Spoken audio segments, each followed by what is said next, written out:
Hello everyone, welcome to MPPSC study channel. आज के इस वीडियो में हम देखेंगे नवंबर महीने का टॉप करंट अफेयर्स, जो कि सभी एग्जाम्स के लिए बहुत ही इम्पॉर्टेंट है। करंट अफेयर्स काफ़ी ज़्यादा इम्पॉर्टेंट है अगर आप किसी भी एग्ज़ाम की तैयारी कर रहे हैं। तो चलिए स्टार्ट करते हैं। फर्स्ट क्वेश्चन से फर्स्ट है, किस फिल्म को ऑस्कर के लिए भारत की आधिकारिक प्रविष्टि के तौर पर चुना गया है? A Jallikattu, B the sky is pink, C Chhapaak, D Gulabo Sitabo. किस फिल्म को ऑस्कर के लिए भारत की आधिकारिक प्रविष्टि के तौर पर चुना गया है? इसका राइट आंसर हो जाएगा ए जल्लीकट्टू। आगे देखते हैं डिटेल्स में। मलयालम फिल्म जल्लीकट्टू को विदेशी भाषा की फिल्म श्रेणी में ऑस्कर के लिए भारत की आधिकारिक प्रविष्टि के तौर पर चुना गया है। लिजो जोस पेलिसरी द्वारा निर्देशित यह फिल्म है। लिजो जोस पेलिसरी द्वारा निर्देशित यह फिल्म है। आगे देखते हैं। नेक्स्ट है, किस निजी बैंक का सिंगापुर स्थित डीबीएस बैंक इंडिया लिमिटेड के साथ विलय कर दिया गया है? A Dhanlaxmi Bank, B Kotak Mahindra Bank, C South Indian Bank, D Lakshmi Vilas Bank. किस निजी बैंक का सिंगापुर स्थित डीबीएस बैंक इंडिया लिमिटेड के साथ विलय कर दिया गया है? इसका राइट आंसर हो जाएगा D Lakshmi Vilas bank. Lakshmi Vilas bank. आगे देखते हैं डिटेल्स में। 25 नवंबर 2020 को प्रधानमंत्री नरेंद्र मोदी की अध्यक्षता में केंद्रीय मंत्रिमंडल ने भारत में सिंगापुर स्थित डीबीएस बैंक की पूर्ण स्वामित्व वाली एक सहायक कंपनी के साथ लक्ष्मी विलास बैंक लिमिटेड के विलय की मंजूरी दे दी है। नेक्स्ट है, खेल मंत्रालय ने हाल ही में किसे राष्ट्रीय खेल महासंघ के रूप में मान्यता दे दी है? ए भारतीय तीरंदाजी संघ, बी भारतीय टेनिस संघ, सी भारतीय बैडमिंटन संघ, डी इनमें से कोई नहीं। खेल मंत्रालय ने हाल ही में किसे राष्ट्रीय खेल महासंघ के रूप में मान्यता दे दी है? इसका राइट आंसर है ए भारतीय तीरंदाजी संघ। भारतीय तीरंदाजी संघ। आगे देखते हैं डिटेल्स में। भारतीय तीरंदाजी संघ को 25 नवंबर 2020 को 8 साल बाद सरकार से फिर मान्यता मिल गई है। राष्ट्रीय खेल विकास संहिता के अनुरूप चुनाव नहीं कराने के कारण उसकी मान्यता रद्द की गई थी। भारतीय तीरंदाजी संघ को 25 नवंबर 2020 को 8 साल बाद सरकार से फिर से मान्यता मिल गई है। नेक्स्ट है, निम्न में से किस देश के दिग्गज फुटबॉलर डिएगो माराडोना का 60 वर्ष की उम्र में निधन हो गया है? A Mexico, B Brazil, C Argentina, D रूस। किस देश के दिग्गज फुटबॉलर डिएगो माराडोना का 60 वर्ष की उम्र में निधन हो गया है? इसका राइट आंसर है सी अर्जेंटीना। आगे देखते हैं डिटेल्स में। फुटबॉल के महानतम खिलाड़ियों में शुमार अर्जेंटीना के मशहूर फुटबॉलर डिएगो माराडोना का 60 साल की उम्र में कार्डियक अरेस्ट के कारण निधन हो गया है। माराडोना 1982 के विश्व कप फुटबॉल से सबसे पहले चर्चा में आए थे। कब से आए थे? 1982 के विश्व कप फुटबॉल से सबसे पहले चर्चा में आए। माराडोना ने साल 1997 में अपने 37वें जन्मदिन पर प्रोफेशनल फुटबॉल से रिटायरमेंट ले लिया था। ये देखते हैं। नेक्स्ट है, राष्ट्रीय कैडेट कोर एनसीसी ने 22 नवंबर को अपना कौन सा स्थापना दिवस मनाया है? ए 50वां स्थापना दिवस, बी 72वां स्थापना दिवस, सी 65वां स्थापना दिवस, डी 62वां स्थापना दिवस। राष्ट्रीय कैडेट कोर एनसीसी ने 22 नवंबर को अपना कौन सा स्थापना दिवस मनाया है? इसका राइट आंसर हो जाएगा बी 72वां स्थापना दिवस। आगे देखते हैं डिटेल्स में। राष्ट्रीय कैडेट कोर एनसीसी ने 22 नवंबर 2020 अपना 72वां स्थापना दिवस मनाया है। एनसीसी का गठन राष्ट्रीय कैडेट कोर अधिनियम 1948 के तहत किया गया था। कब किया गया था? 1948 के तहत किया गया था। यह एक त्रिसेवा स्वैच्छिक संगठन है। इसका उद्देश्य क्या है? उच्च और उच्चतर माध्यमिक विद्यालयों, कॉलेजों, विश्वविद्यालयों के युवाओं को सैन्य प्रशिक्षण देना है। देखते हैं नेक्स्ट है अंतर्राष्ट्रीय क्रिकेट परिषद आईसीसी ने अंतर्राष्ट्रीय क्रिकेट में डेब्यू करने की उम्र क्या निर्धारित की है? ए 15 साल, बी 20 साल, सी 25 साल, डी 12 साल। अंतर्राष्ट्रीय क्रिकेट परिषद आईसीसी ने अंतर्राष्ट्रीय क्रिकेट में डेब्यू करने की उम्र क्या निर्धारित की है? इसका राइट आंसर हो जाएगा ए 15 साल। आगे देखते हैं डिटेल्स में। आईसीसी बोर्ड ने अंतर्राष्ट्रीय क्रिकेट खेलने के लिए खिलाड़ियों के लिए न्यूनतम आयु की नीति शुरू की है। उसके मुताबिक क्रिकेटर को विश्व स्तर पर खेल खेलने के लिए कम से कम 15 साल का होना चाहिए। आईसीसी बोर्ड ने खिलाड़ियों की सुरक्षा को ध्यान में रखते हुए यह निर्णय बनाया है। नेक्स्ट है अमेरिका के निर्वाचित राष्ट्रपति जो बाइडेन ने क्लाइमेट चेंज की जिम्मेदारी के लिए किसे नियुक्त किया है? A John Kerry, B James Mattis, C Mike Pompeo, D Vivek Murthy. America के निर्वाचित राष्ट्रपति जो बाइडेन ने क्लाइमेट चेंज की जिम्मेदारी के लिए किसे नियुक्त किया है? इसका राइट आंसर हो जाएगा ए जॉन कैरी। आगे देखते हैं डिटेल्स में। अमेरिकी चुनाव में जीत हासिल करने वाले जो बाइडेन ने 23 नवंबर 2020 को अपनी कैबिनेट का ऐलान कर दिया है। शपथ ग्रहण करने के बाद ये कैबिनेट अपना काम शुरू करेगी, लेकिन ट्रांजिशन पीरियड के दौरान भी एक्टिव रहेगी। जो बाइडेन ने क्लाइमेट चेंज पर फोकस करने के लिए जॉन कैरी को जिम्मेदारी दी है। किसे दी है? जॉन कैरी को जिम्मेदारी दी है। नेक्स्ट है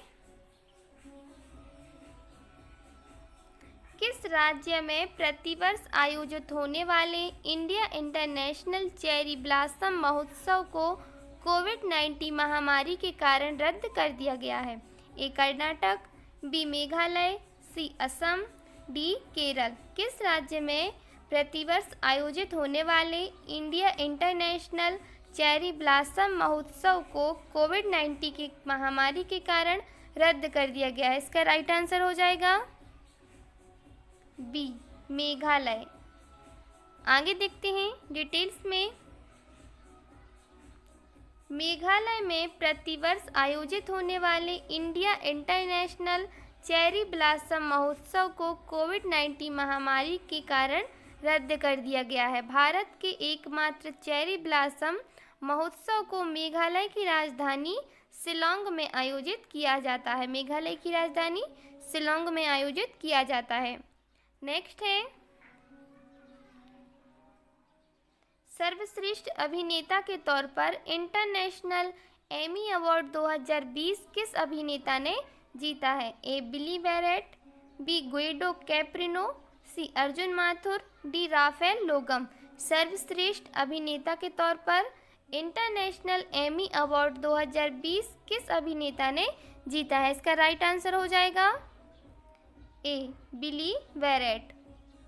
आगे देखते हैं डिटेल्स में। बिली बैरेट ने रिस्पॉन्सिबल चाइल्ड यूके में अपनी भूमिका से 48वें अंतर्राष्ट्रीय एमी पुरस्कार में सर्वश्रेष्ठ अभिनेता का पुरस्कार जीत लिया है। भारतीय अभिनेता अर्जुन माथुर को prime video original made in heaven में उनके प्रदर्शन के लिए इस श्रेणी में नामित किया गया है। आगे देखते हैं। नेक्स्ट है अफगानिस्तान 2020 सम्मेलन में भारत का प्रतिनिधित्व किसने किया? ए. प्रधानमंत्री नरेंद्र मोदी, बी. एस. जयशंकर, सी. राजनाथ सिंह, डी. निर्मला सीतारमण। अफगानिस्तान 2020 सम्मेलन में भारत का प्रतिनिधित्व किसने किया? इसका राइट आंसर हो जाएगा बी. एस. जयशंकर। आगे देखते हैं डिटेल्स में। भारतीय विदेश मंत्री एस जयशंकर ने अफगानिस्तान 2020 सम्मेलन में भारत का प्रतिनिधित्व किया और इस सम्मेलन में बोलते हुए उन्होंने अफगानिस्तान में हिंसा को रोकने के लिए तत्काल और व्यापक संघर्ष विराम का आह्वान किया है। नेक्स्ट है पब्लिक अफेयर इंडेक्स 2020 में बड़े राज्यों की श्रेणी में सबसे सुशासित राज्य घोषित किया गया है। A. Uttar Pradesh, B. Kerala, C. Andhra Pradesh, D. Telangana. Public affair index 2020 में बड़े राज्यों की श्रेणी में सबसे सुशासित राज्य घोषित किया गया है। इसका राइट आंसर हो जाएगा बी. केरल। आगे देखते हैं डिटेल्स में। 30 अक्टूबर 2020 को पब्लिक अफेयर सेंटर पीएससी द्वारा इस वर्ष की पब्लिक अफेयर इंडेक्स पीआई जारी की गई। इस सूची में देश के सबसे बड़े राज्यों की श्रेणी में कुल 1.388 पीएआई इंडेक्स अंकों के साथ केरल को सबसे सुशासित राज्य घोषित किया गया है। देखते हैं नेक्स्ट है 31 अक्टूबर 2020 को सरदार वल्लभ भाई पटेल की कौन सी जयंती मनाई गई है? ए. 150वीं, बी. 147वीं, सी. 155वीं, डी. 145वीं। 31 अक्टूबर को 2020 को सरदार वल्लभ भाई पटेल की कौन सी जयंती मनाई गई है? इसका राइट आंसर हो जाएगा डी. 145वीं। आगे देखते हैं डिटेल्स में। 31 अक्टूबर 2020 को भारत के पहले गृह मंत्री एवं लौह पुरुष सरदार वल्लभ भाई पटेल की 145वीं जयंती मनाई गई है। नेक्स्ट है 1 नवंबर 2020 को आईपीयू के शासी परिषद के कौन से सत्र की शुरुआत की गई? ए. 220वें, बी. 185वें, सी. 206वें, डी. 119वें। 1 नवंबर 2020 को आईपीयू के शासी परिषद के कौन से सत्र की शुरुआत की गई? इसका राइट आंसर हो जाएगा सी. 206वें। आगे देखते हैं डिटेल्स में। 1 नवंबर 2020 को अंतर संसदीय संघ आईपीयू के शासी परिषद के 206वें सत्र की शुरुआत की गई। सत्र आयोजित करने का मुख्य उद्देश्य आईपीयू के नए राष्ट्रपति का चुनाव करना था। यह सत्र 4 नवंबर 2020 तक आयोजित किया गया। आगे देखते हैं नेक्स्ट है महिला T20 चैलेंज 2020 के लिए टाइटल स्पॉन्सर कौन बना? A. Airtel, B. Reliance Jio, C. Dream 11, D. Byju's. महिला T20 चैलेंज 2020 के लिए टाइटल स्पॉन्सर कौन बना? इसका राइट आंसर हो जाएगा बी. रिलायंस जियो। आगे देखते हैं डिटेल्स में। 2 नवंबर 2020 को इस वर्ष आयोजित होने वाली महिला T20 चैलेंज के लिए रिलायंस जियो टाइटल स्पॉन्सर बन गया है। रिलायंस जियो टाइटल स्पॉन्सर बन गया। इस संबंध में भारतीय क्रिकेट कंट्रोल बोर्ड BCCI तथा रिलायंस जियो के मध्य एक डील हुई। नेक्स्ट है 3 नवंबर 2020 को SBI कार्ड में अपनी पेटीएम के साथ साझेदारी में कितने क्रेडिट कार्ड लॉन्च किए? ए. 2, बी. 5, सी. 1, डी. 3।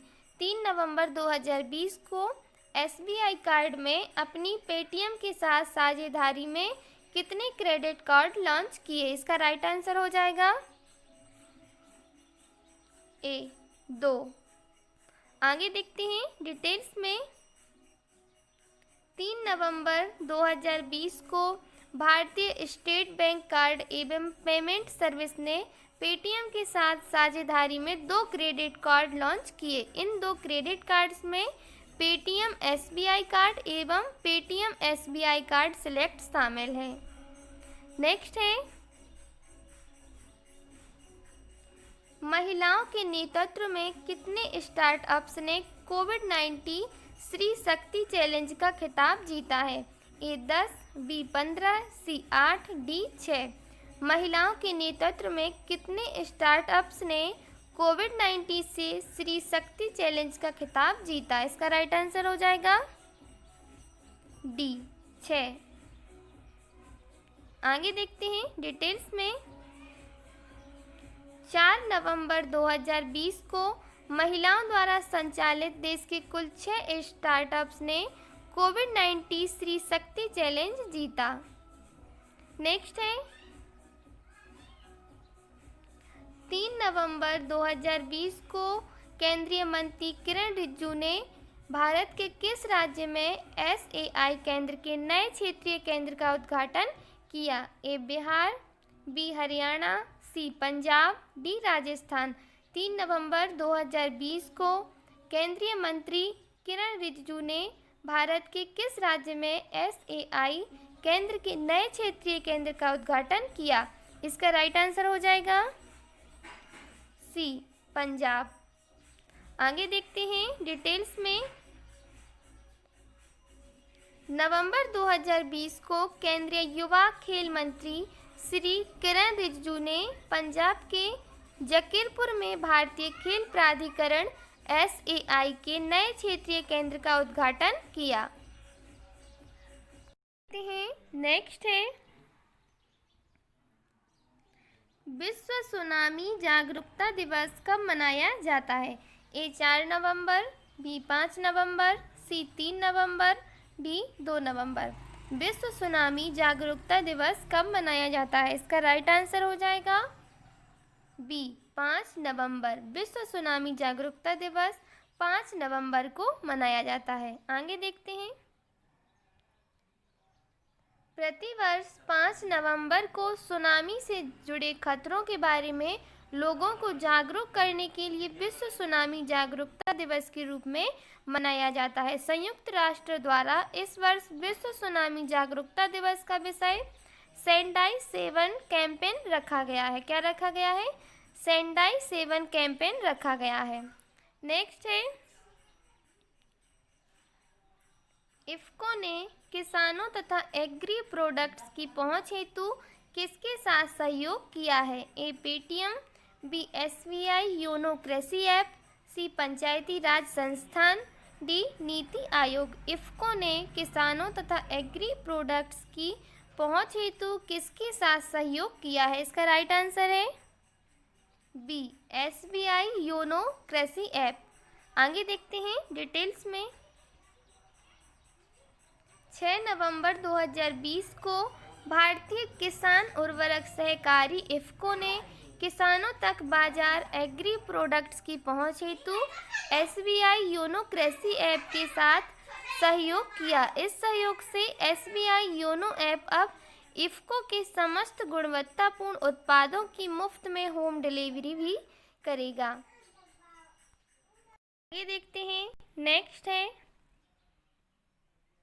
6 नवंबर 2020 को भारत एवं इटली के मध्य आयोजित शिखर सम्मेलन में कितने समझौतों पर हस्ताक्षर किए गए? ए 10, बी 18, सी 20, डी 15। 6 नवंबर 2020 को भारत एवं इटली के मध्य आयोजित शिखर सम्मेलन में कितने समझौतों पर हस्ताक्षर किए गए हैं? इसका राइट आंसर है डी 15। आगे देखते हैं डिटेल्स में।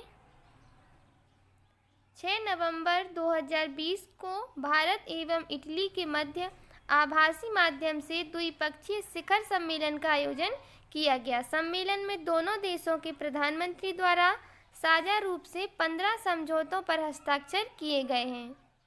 नेक्स्ट है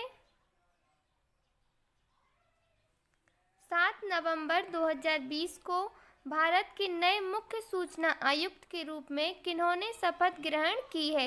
A Yashvardhan Sinha, B Bimal Julka, C Neeraj Shah, D Saroj Punhani. 7 नवंबर 2020 को भारत के नए मुख्य सूचना आयुक्त के रूप में किन्होंने शपथ ग्रहण की है? इसका राइट आंसर है ए यशवर्धन सिन्हा। आगे देखते हैं 7 नवंबर 2020 को यशवर्धन सिन्हा ने भारत के मुख्य सूचना आयुक्त के रूप में शपथ ग्रहण की। राष्ट्रपति श्री रामनाथ कोविंद ने उन्हें शपथ दिलाई। नेक्स्ट है अमेरिकी राष्ट्रपति चुनाव में डोनाल्ड ट्रंप को हराकर जो बिडेन अमेरिका के कौन से राष्ट्रपति बन गए हैं? ए 41वें, बी 42वें, सी 46वें, डी 45वें। अमेरिकी राष्ट्रपति चुनाव में डोनाल्ड ट्रंप को हराकर जो बिडेन अमेरिका के कौन से राष्ट्रपति बन गए हैं? इसका राइट आंसर है सी 46वें। आगे देखते हैं डिटेल्स में 7 नवंबर 2020 को डोनाल्ड ट्रंप को अमेरिकी राष्ट्रपति चुनाव में हराकर जो बिडेन अमेरिका के 46वें राष्ट्रपति बन गए हैं। बिडेन 20 जनवरी 2021 को राष्ट्रपति के रूप में अपना पदभार संभालेंगे। आगे देखते हैं नेक्स्ट है 9 नवंबर 2020 को प्रधानमंत्री द्वारा वाराणसी में कुल कितनी राशि की विभिन्न योजनाओं का उद्घाटन एवं शिलान्यास किया गया? ए 501 करोड़, बी 614 करोड़, सी 1500 करोड़, डी 1905 करोड़। 9 नवंबर 2020 को प्रधानमंत्री द्वारा वाराणसी में कुल कितनी राशि के विभिन्न योजनाओं का उद्घाटन एवं शिलान्यास किया गया? इसका राइट आंसर है बी 614 करोड़। आगे देखते हैं डिटेल्स में 9 नवंबर 2020 को प्रधानमंत्री श्री नरेंद्र मोदी द्वारा वीडियो कॉन्फ्रेंसिंग के माध्यम से वाराणसी में 614 करोड़ रुपए के विभिन्न विकास कार्यों का उद्घाटन एवं शिलान्यास किया गया। नेक्स्ट है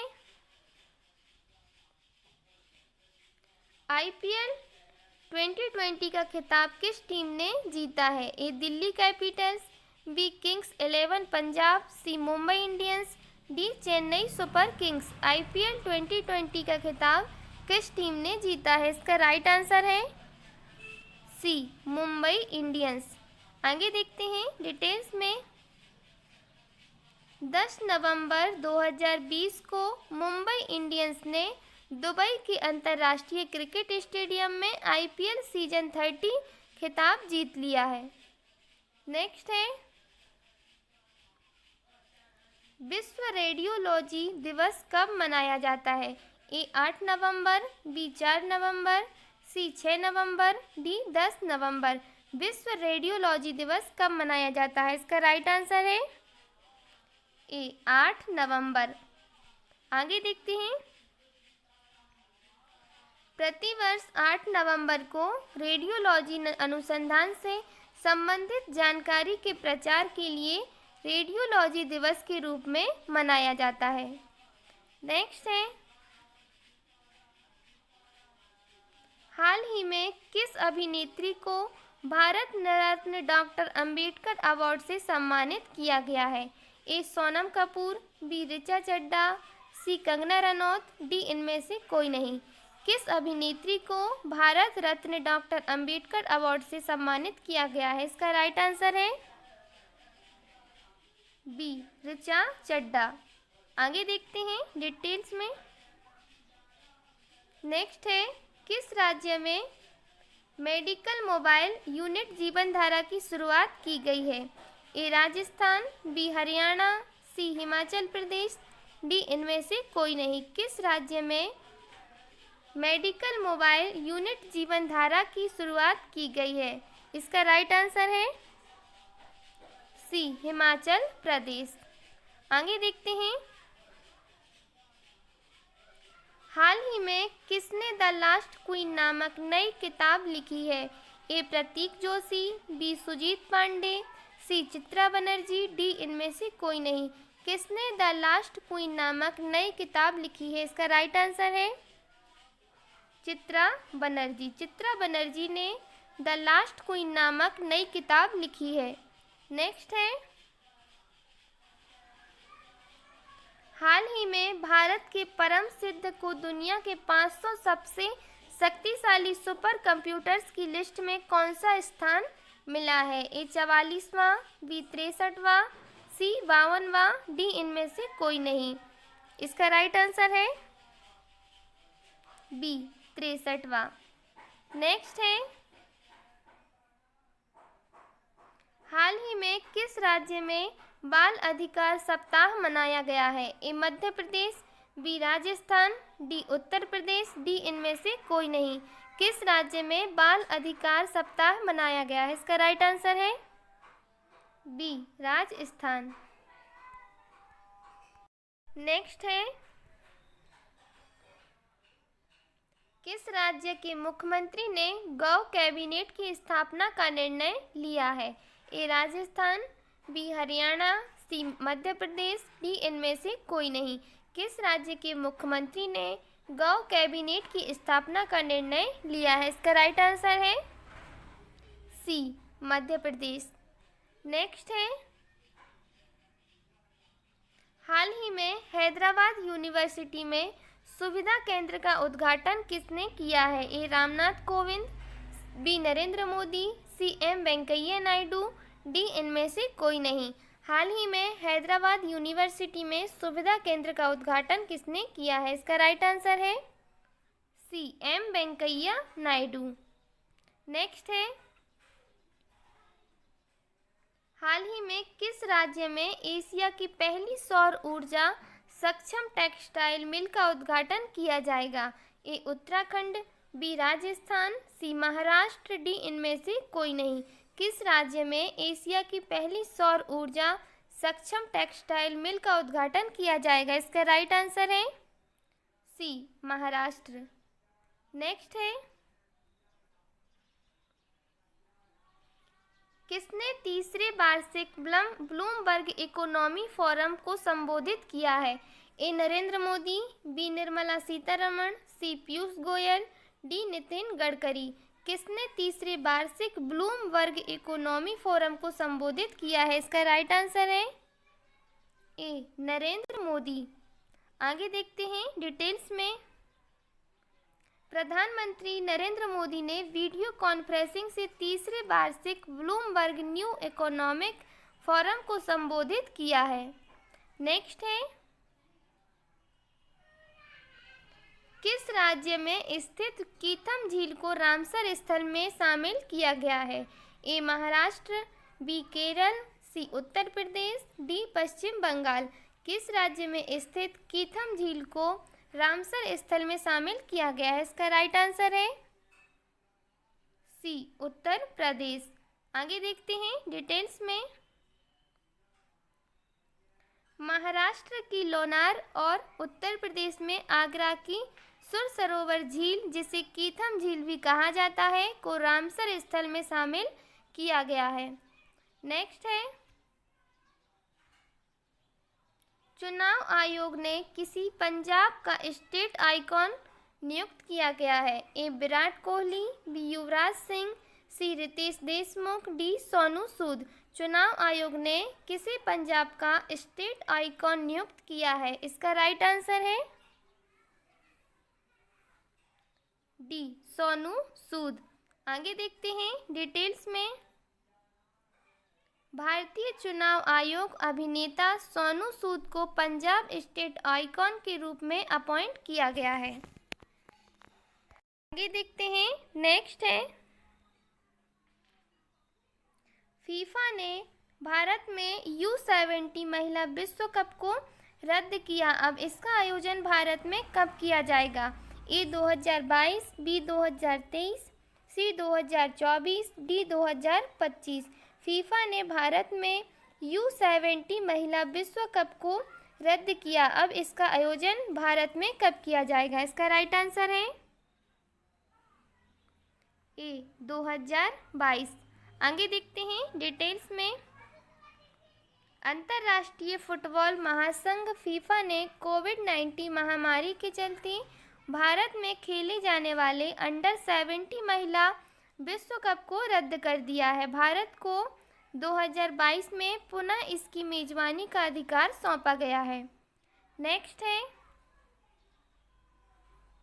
प्रधानमंत्री नरेंद्र मोदी ने किस प्रदेश में ग्रामीण पेयजल आपूर्ति परियोजना की आधारशिला रखी है? ए मध्य प्रदेश, बी उत्तर प्रदेश, सी राजस्थान, डी छत्तीसगढ़। इसका राइट आंसर है बी उत्तर प्रदेश। आगे देखते हैं डिटेल्स में। प्रधानमंत्री नरेंद्र मोदी ने उत्तर प्रदेश के विंध्याचल क्षेत्र के मिर्जापुर और सोनभद्र जिलों में ग्रामीण पेयजल आपूर्ति परियोजनाओं की वीडियो कॉन्फ्रेंसिंग के जरिए आधारशिला रखी। ये देखते हैं नेक्स्ट है, राष्ट्रीय विज्ञान महोत्सव का 10वां संस्करण भारत सरकार और किस राज्य द्वारा संयुक्त रूप से आयोजित किया गया है? ए मणिपुर, बी त्रिपुरा, सी मेघालय, डी मिजोरम। राष्ट्रीय विज्ञान फिल्म महोत्सव का 10वां संस्करण भारत सरकार और किस राज्य द्वारा संयुक्त रूप से आयोजित किया गया है? इसका राइट आंसर है बी त्रिपुरा। आगे देखते हैं डिटेल्स में। प्रतिष्ठित राष्ट्रीय विज्ञान फिल्म महोत्सव का 10वां संस्करण 24 नवंबर 2020 को वर्चुअली मोड में आयोजित हुआ। नेक्स्ट है, वैज्ञानिकों ने सबसे पुराना नैनो ढांचा किस राज्य में मिली एक कलाकृति में खोजा है? ए तमिलनाडु, बी कर्नाटक, सी अरुणाचल प्रदेश, डी असम। वैज्ञानिकों ने सबसे पुरानी नैनो ढांचा किस राज्य में मिली एक कलाकृति में खोजा है? इसका राइट आंसर है ए तमिलनाडु। आगे देखते हैं डिटेल्स में। वैज्ञानिकों ने दुनिया में सबसे पुरानी ज्ञात मानव निर्मित नैनो वस्तु की खोज तमिलनाडु के किलाड़ी में पुरातत्व स्थल से मिले मिट्टी के बर्तन पर लगी विशेष काले रंग की परत में खोजी है। यह मिट्टी का बर्तन करीब 600 ईसा पूर्व का है। कितने ईसा पूर्व का है? 600 ईसा पूर्व का है। Okay friends,